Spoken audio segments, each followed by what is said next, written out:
सो hey guys welcome. आज हैं मेरे साथ राहुल अत्री जी, जो कि खुद एक जाने माने एथलीट हैं और बहुत सारी चैम्पियनशिप्स में पार्टिसिपेट कर चुके हैं। रिसेंटली ही आप लोगों ने मेरे इंस्टाग्राम प्रोफाइल के ऊपर एक वीडियो वायरल होता हुआ देखा होगा, जहां पर कि हमारे राहुल भाई किसी और एथलीट को सपोर्ट कर रहे हैं और बाहर आकर के उन्होंने उस एथलीट के लिए और फेडरेशन के लिए काफ़ी कुछ बताया, बोला। सो क्या एग्जैक्टली वो बात हुई और क्या वो इंसिडेंट था, आज हम स्ट्रेट राहुल भाई से पूछेंगे। सो वेलकम राहुल भाई। नमस्कार सभी को। आप शायद मुझे जानते होंगे, मेरा नाम राहुल अत्रे है और मैं एक 10 साल पुराना एथलीट हूँ। 10 साल मेरे एक्सपीरियंस को हो चुका है और शायद मेरे को सभी बाय फेस, बाय मेरी बॉडी और मेरे पोजिंग की वजह से मुझे जानते हैं। तो मैं कुछ बातें, कुछ मैसेज आप लोगों से शेयर करना चाहता हूँ, जो कि आगे जितनी भी चैम्पियनशिप होती हैं उनमें नहीं होना चाहिए। पार्शनिटी गेम। तो मैं आपको कुछ ऐसा बताने वाला हूँ जो कि कुछ एथलीट ऐसे होते हैं जो डिज़र्विंग होते हैं और उनके साथ चीटिंग हो जाती है, पार्शनिटी होती है और वो नहीं होनी चाहिए मेरे अंदाज़ से, क्योंकि मैं भी एक एथलीट हूँ। मैंने भी बहुत सफ़र किया है, मैं बहुत ट्रेवल करता हूँ इस चीज़ में। मैं बसों के धक्के खा के जाता हूँ, ऑटो में धक्के खा के जाता हूँ, मेरे पास कोई पर्सनल वाहन नहीं है। इसीलिए तो वो वाक़या ऐसा था कि हम क्लासिक फिजिक खेल रहे थे। भाई सबसे पहले तो ना आप चैंपियनशिप का नाम बता दो। वो चैंपियनशिप का नाम था मिस्टर नॉर्थ इंडिया, जो कि ऑर्गेनाइज कर रहे थे एडवांस न्यूट्रिशन क्लासिक के नाम से, जो कि ऑर्गेनाइज़र थे रिंकू यादव जी। तो देखिए, मैं उनको डायरेक्ट टारगेट नहीं करना चाहता, लेकिन मैं उन्हें सिर्फ ये मैसेज देना चाहता हूँ कि अगर आपको अपने ही लड़कों को विनर बनाना है तो आप जिम में कंपटीशन कराइए। अगर जिम में कंपटीशन होंगे तो वो आपका ऑब्वियसली आपका बच्चा जीतेगा, क्योंकि अगर आप बाहर किसी चैंपियनशिप में अपने बच्चों को ले जाएंगे ना, तो वो वहाँ पर नहीं जीत पाएगा, क्योंकि उसकी कंडीशनिंग वो होगी नहीं और फिर वो डिप्रेस हो जाएगा नहीं जीत के, क्योंकि वो वहाँ पर विनर बना है। कहीं किसी और चैंपियनशिप में जाएगा तो विनर नहीं बन पाएगा, उसके अंदर कहीं ना कहीं कोई कमी रह जाएगी। तो मैं तो यही बोलना चाहता हूँ कि डिज़र्विंग प्लेयर को ही अचीवमेंट मिलनी चाहिए, उसे मेडल मिलना चाहिए। अदरवाइज़ अगर मैं विनर हूँ तो मुझे मिलना चाहिए, कोई और डिज़र्विंग है तो उसे मिलना चाहिए। मैं इस चैम्पियनशिप में जिसे 3rd प्लेस मिली थी क्लासिक फिजिक में, मैं उसके लिए बोल रहा था, ना कि अपने लिए। मेरे को अगर उसमें 3rd प्लेस भी दे देते तो मेरे को कोई दिक्कत नहीं थी, लेकिन विनर वही लड़का बनना चाहिए था। वो लड़का बहुत दूर से सफ़र करके आया था और शायद उस बेचारे के वहाँ पे जूते भी चोरी हो गए थे। कौन सी कैटेगरी थी और क्या एग्जैक्टली हुआ था? वो अबोव 70 kg कैटेगरी थी। मेरा वेट उसमें 71.600 आया था, बट मैं भी उसी कैटेगरी में पार्टिसिपेट किया था मैंने। तो ऐसा था कि जजेस ने कुछ पोज ऐसे बोले थे कि कंफ्यूज, तो आपको पता है कि कंफ्यूजन हो जाती है। अगर आप क्लासिक फिजिक के सारे पोजेस बोलोगे तो मेनली उनमें 4 पोज होते हैं, 5वां क्लासिक पोज होता है। Front double biceps, back double biceps, abdomen thigh, side chest, ये 4 पोज होते हैं और एक होता है 5वां क्लासिक पोज। बट जजेस ने वहाँ पे हम लोगों से बोला मस्कुलर पोज। शायद रिंकू भाई ने भी वो वीडियो डाली है, बट उसमें उनकी उस वीडियो में कोई वॉइस नहीं है। तो और वो ये बोल रहे हैं कि पहले आप पोजिंग सीख के आओ। तो मुझे नहीं लगता कि मुझे पोजिंग सीखने की ज़रूरत है, क्योंकि शायद मुझे सभी जानते हैं और मुझे इंडियन काय ग्रीन भी बोलते हैं पोजिंग के लिए। बिल्कुल बोलते हैं। तो अगर आप वो वीडियो देखेंगे आप को समझ में आएगा कि कौन विनर होना चाहिए था और कौन विनर नहीं होना चाहिए था। तो राहुल भाई, ये तो चलो बात हुई कि आपने वहाँ पर आगरा वाली चैंपियनशिप में पार्टिसिपेट किया जी। इसके अलावा मतलब जहाँ तक मैं जानता हूँ, आप बहुत सारी चैंपियनशिप में खुद जज भी बनते हैं। जी। अच्छा, मैं अगर एक जजिंग के पहलू की बात करूं एथलीट के लिए, जी। क्या प्रॉब्लम एक जज जो होता है वो सामने खड़े लाइनअप एथलीट्स के अंदर देख रहा होता है, जिसकी वजह से कंट्रोवर्सी क्रिएट हो जाती है? अभी तो आपने बताया एक एथलीट के पहलू से, जी। जज कैसे फंस जाता है जब सामने खड़े एथलीट्स के अंदर कहीं पर कोई चीज़ कमी रह जाती है या सचमुच में पार्शियलिटी हो रही होती है? कहीं ना कहीं तो देखिए, पार्शनैलिटी तो होती है। पार्शनैलिटी इस वजह से होती है कि वो चाहते हैं कि मेरा स्टूडेंट ही विनर बने, क्योंकि उनके जिम का नाम भी उसमें होता है। ठीक है। और दूसरा उसके अंदर जो एथलीट जीतता है, जो मतलब उनका एथलीट होता है, उससे भी उनको कुछ फ़ायदा ही होता है। तो भाई आप खुद तो- भी जैसे जज बनते हैं, तो ऐसी कभी आपने कोशिश की है कि मेरा जो स्टूडेंट है या मेरा कोई जानकार है, मेरा कोई दोस्त है, वो जीत जाए, मेरे को फ़ायदा हो जाए इस चीज़ नहीं, मैं कोशिश करता हूँ कि जितना, जब भी मैं जजिंग पैनल पे बैठता हूँ तो मैं ये कोशिश करता हूँ कि सही जजमेंट दे सकूँ। का? अच्छा, अगर मेरे स्टूडेंट्स होते हैं तो मैं पीछे हट जाता हूँ, मैं उस जजिंग पैनल को छोड़ देता हूँ, अच्छा, मैं उसके बाद ही बैठता हूँ। ओके। और मेरे कुछ जो फेवरेट स्टूडेंट भी होते हैं या फिर फेवरेट जानने वाले भी होते हैं, तो मैं उनको भी नज़रअंदाज करता हूँ, क्योंकि मैं सही डिसीज़न लेना चाहता हूँ, ताकि आगे किसी को ये प्रॉब्लम ना हो कि भाई राहुल भाई वहाँ पे बैठे थे और उन्होंने ही गलत डिसीज़न लिया, और वो खुद एक अच्छे एथलीट हैं। ओके।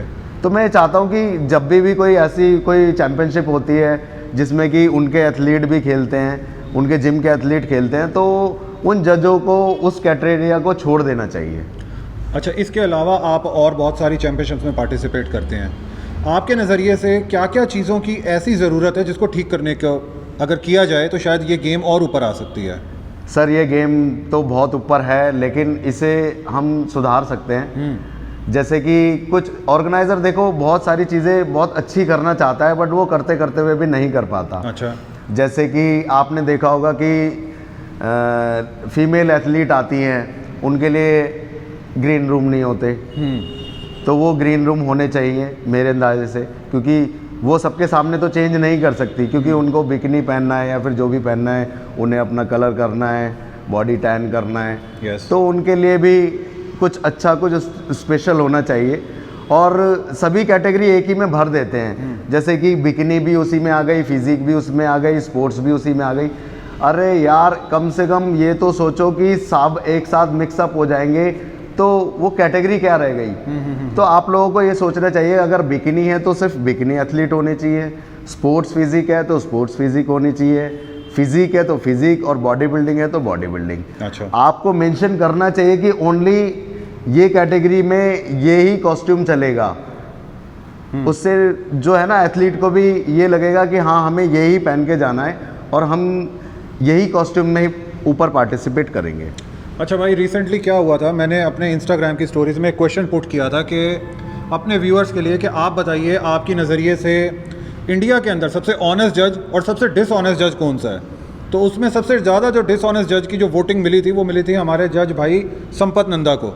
तो आपका क्या नज़रिया है कि संपत नंदा जी डिसऑनेस्ट हैं, ऑनेस्ट हैं, और अगर डिसऑनेस्ट हैं तो फेडरेशंस उनको क्यों लेती हैं फिर जजिंग पैनल पर बार बार? देखिए सर, वो डिसऑनेस्ट तो नहीं है, मैं उनका सम्मान करता हूँ, और मैं लगभग सभी जजेस का सम्मान करता हूँ। ठीक है, लेकिन ऐसा होता है कि कहीं ना कहीं वो भी अपने किसी फेवरेट को ऊपर उठाना चाहते हैं, क्योंकि कुछ डिजर्विंग प्लेयर हैं वो ऊपर नहीं आ पाते, तो वो चाहते हैं कि वो भी उठे। संपत नंदा जी या हर जज?